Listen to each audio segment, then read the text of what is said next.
Good afternoon. My name is Tyler Sams. I'm the preacher for the Judson Road Church of Christ in Longview, Texas.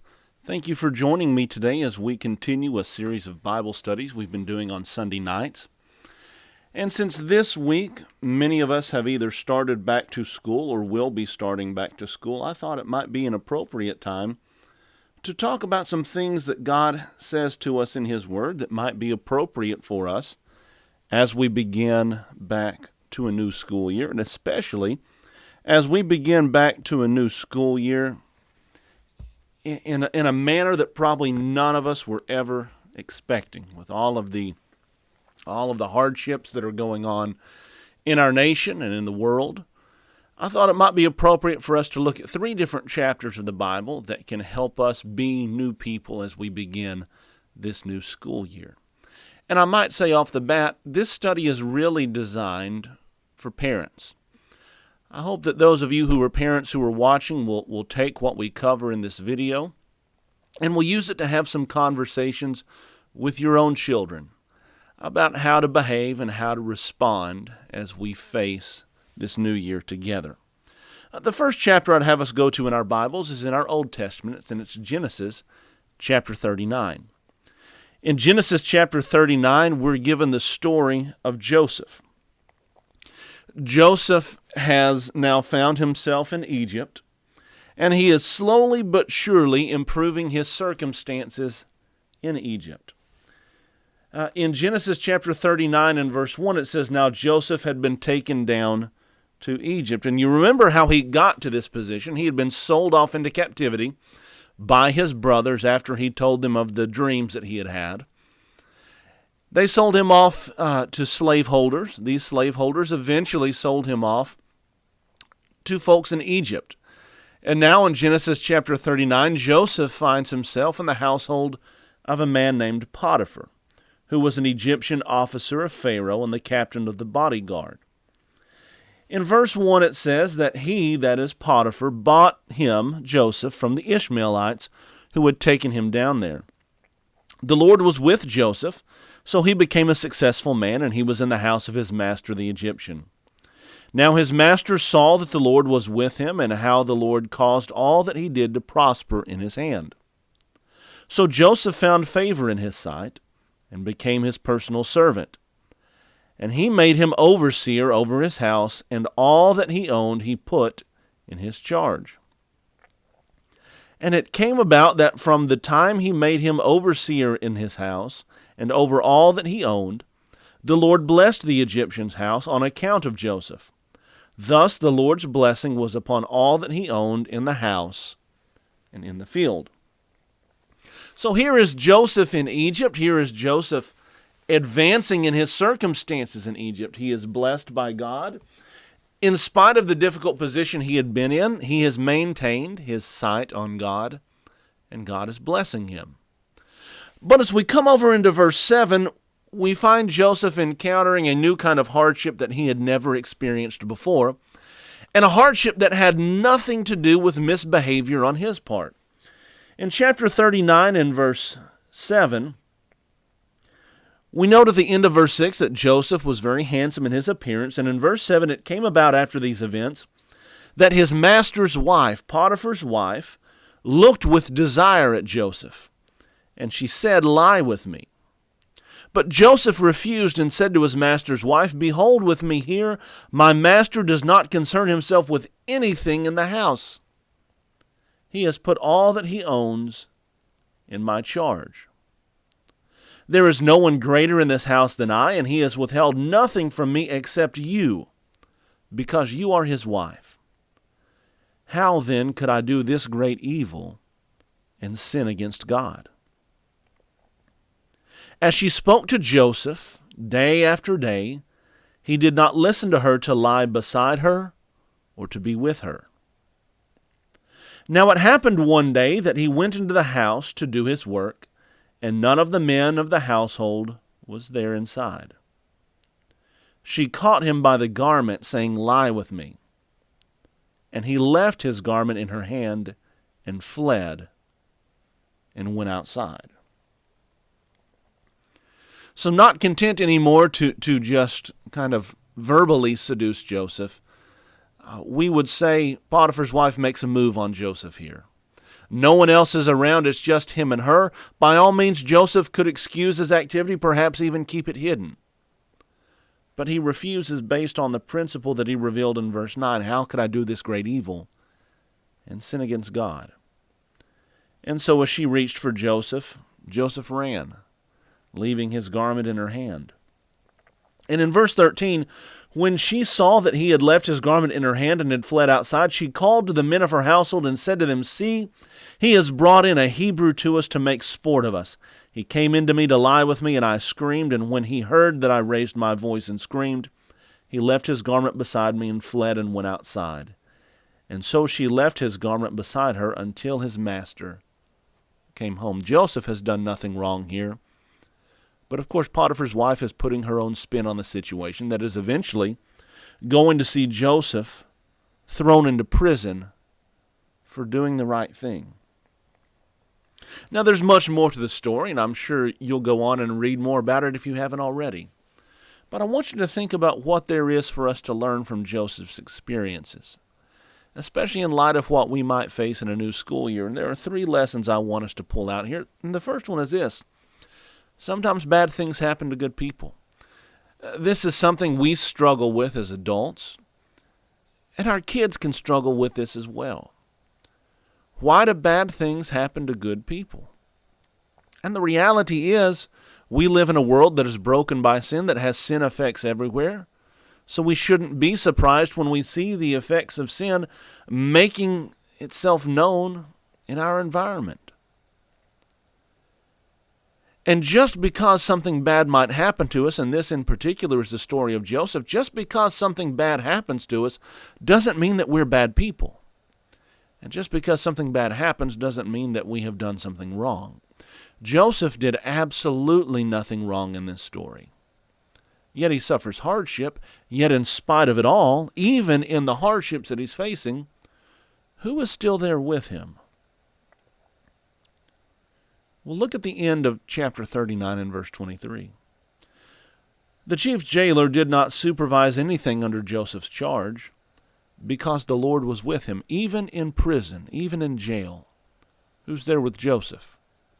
God is. God doesn't abandon those who serve him. Here's another lesson we can learn from Joseph's experiences. We need to be aware of our situations and surroundings, and realize that there are going to be some people who try to take advantage of us because of the situation that we might find ourselves in. That's the exact case we see here with Potiphar's wife. She waits until Joseph is alone in the house with her. Joseph, who's just going about doing his work. He's done nothing wrong here.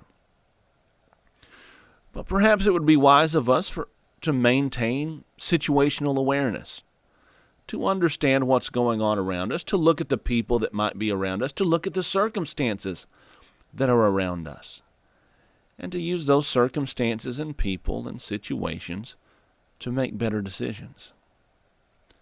And then consider this, that we need the kind of dedication to God that Joseph had, a kind of dedication that impacts every fiber of our being. Joseph is in Potiphar's house, and repeatedly, this woman who had power over him comes and says, "Lie with me." And time after time he is going to refuse, certainly because he is a steward in Potiphar's household, certainly because he realizes that kind of behavior is unbecoming for anyone who respects the decency of marriage. But as you look at verse 9, it's his ultimate dedication to God that serves as the basis of his refusal.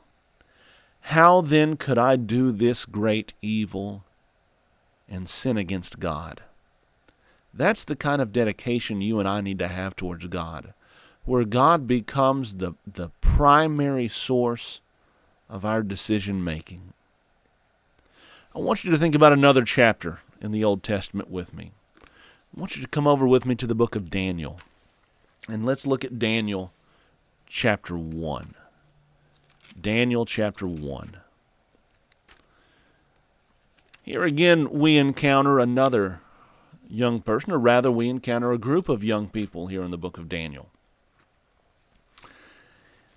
And in Daniel chapter 1, we find out that Daniel and his friends, Hananiah, Mishael, and Azariah, whom we might know better as Shadrach, Meshach, and Abednego, they've been transported to Babylon as captives.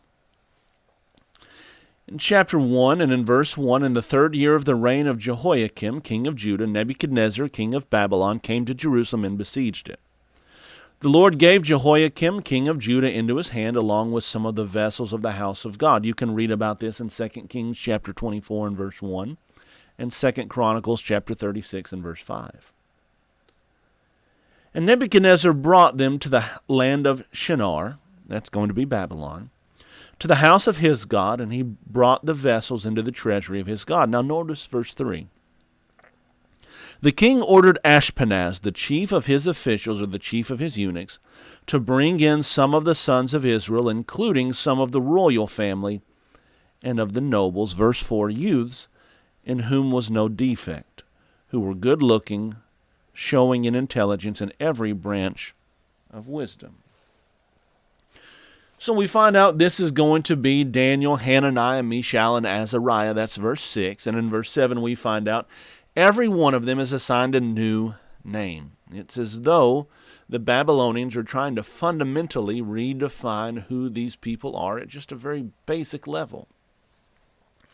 And the goal of this captivity, like we see there in verses 6 and 7, was to completely assimilate these young men into the culture of the Babylonians.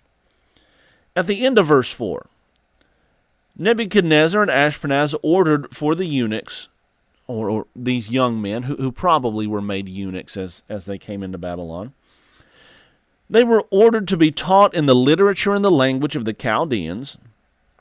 And in verse 5, the king appointed for them a daily ration from the king's choice food, and from the wine which he drank, and appointed that they should be educated 3 years, at the end of which they were to enter the king's personal service.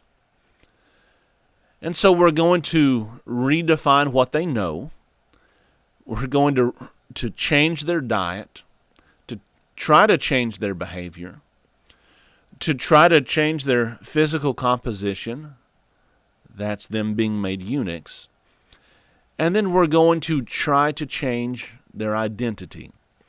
Names Daniel, Hananiah, Mishael, and Azariah, names that would have glorified the God of the Israelites, are now changed to names that would glorify the gods of the Babylonians. And there's a lot more to this story, but what is it that you and I and our children can learn from the story of Daniel and his friends?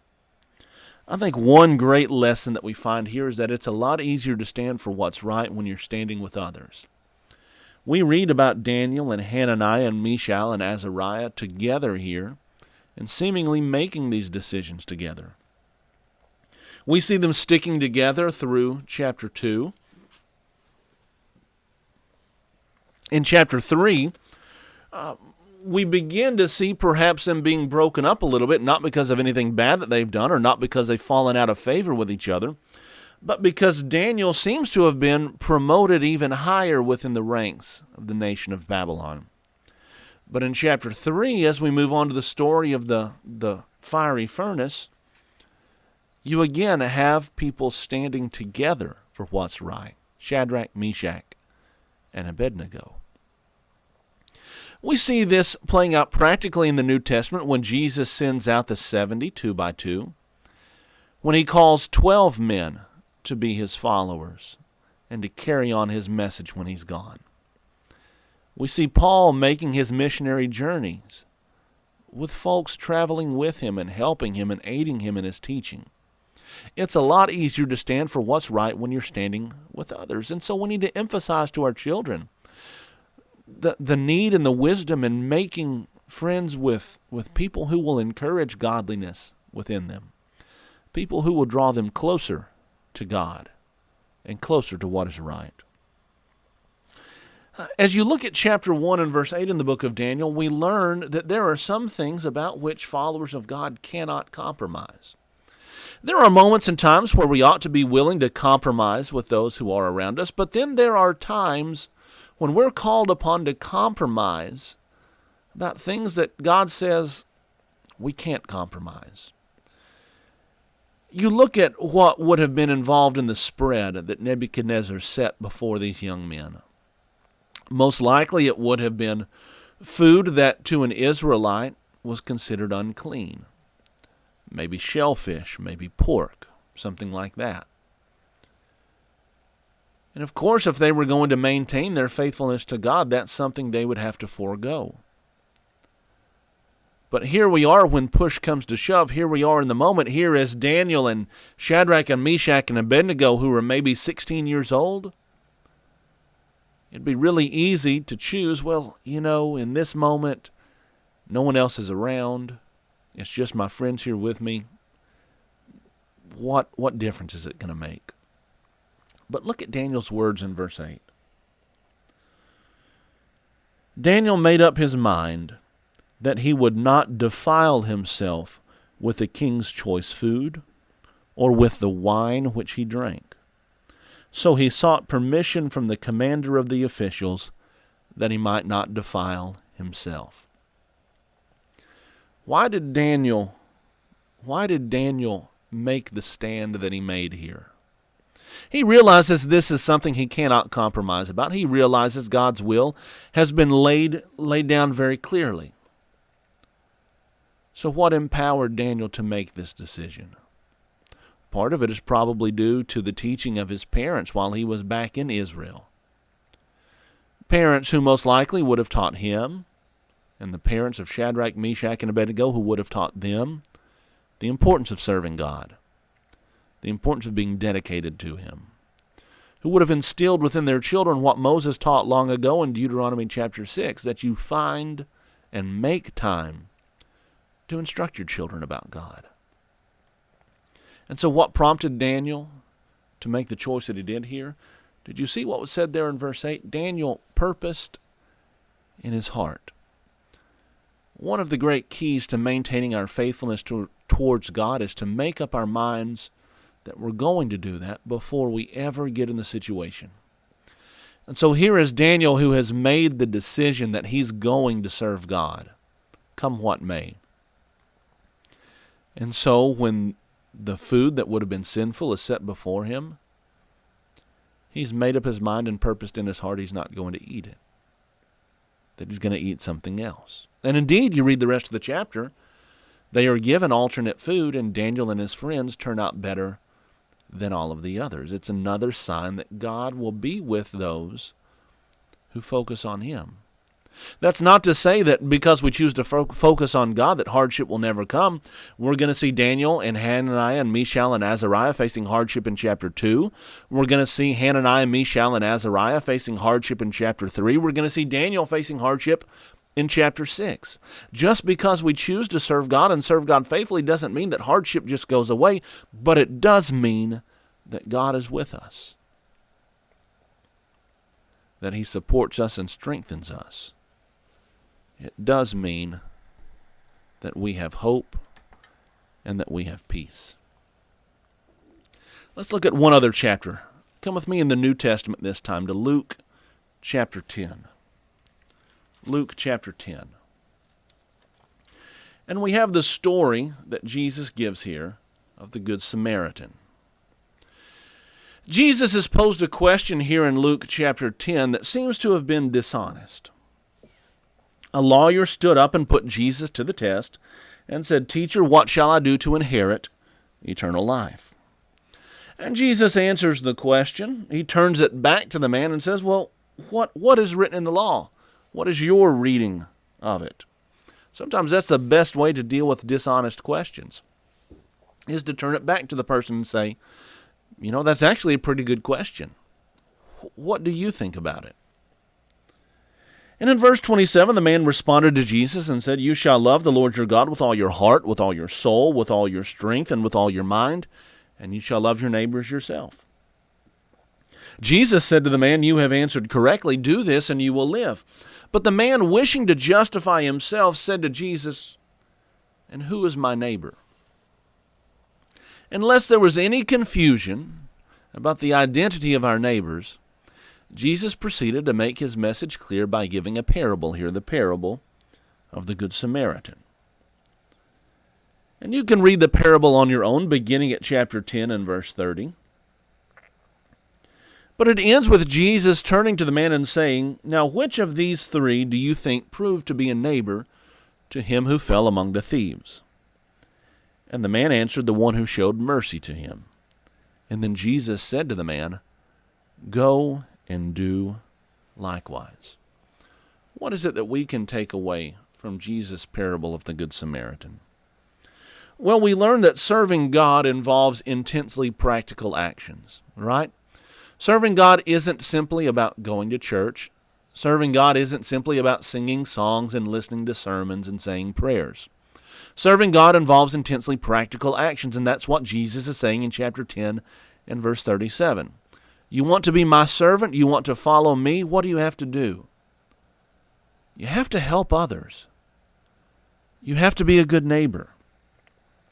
You have to show mercy and compassion when you have the opportunity. Being a Christian and serving God is intensely practical. We can't lose sight of that.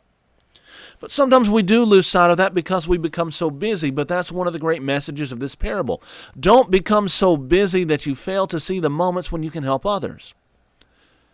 You've got the Levite and you've got the priest that pass by on the other side, right? If they come into contact with blood, they're going to be considered unclean for a period of time. If this man, if they think this man is dead and they touch him, they become ritually unclean for a period of time. But they're hurrying, right? They're probably trying to get to Jerusalem from Jericho. They're on a schedule. They've got things to do, places to be, people to meet with. They're busy. But they were so busy, they failed to see the moment when they needed to live out what their calling truly was. We're to love the Lord our God with all of our heart, soul, mind, and strength. And we're to love our neighbor as ourselves. We need to make sure that we don't become so busy in this school year with the things of school and performances and sports and everything like that, that we don't become so busy that we lose sight of our priorities, that we lose sight of what it actually means to be servants of God and to be good neighbors. And we also learn in this parable that sometimes doing good is going to cost us, but that it's always worth it to do the will of God. Remember what the Samaritan did? He had compassion on the man. He took him, he bandaged him, he put him on his own donkey, carried him to an inn and took care of him, and then he left with the innkeeper 2 denarii and said, "Take care of him, and whatever more you spend in taking care of him, when I return, I will repay you." Yeah, sometimes doing good is going to cost us. It's going to cost us time out of our schedule. It might cost us money out of our pockets. It might cost us more time and energy and money than we want to spend. But in the end, isn't it worth it to do the will of God? And when you consider your life and when I consider my life, can't you see moments where we've been the recipient of that very thing? Where someone took time and energy and perhaps even money out of their own schedule and out of their own pocket to be a good neighbor towards us. Those are the kinds of lessons we need to instill within our children, and those are the kinds of lessons that we need to model in our own lives so that our children see them.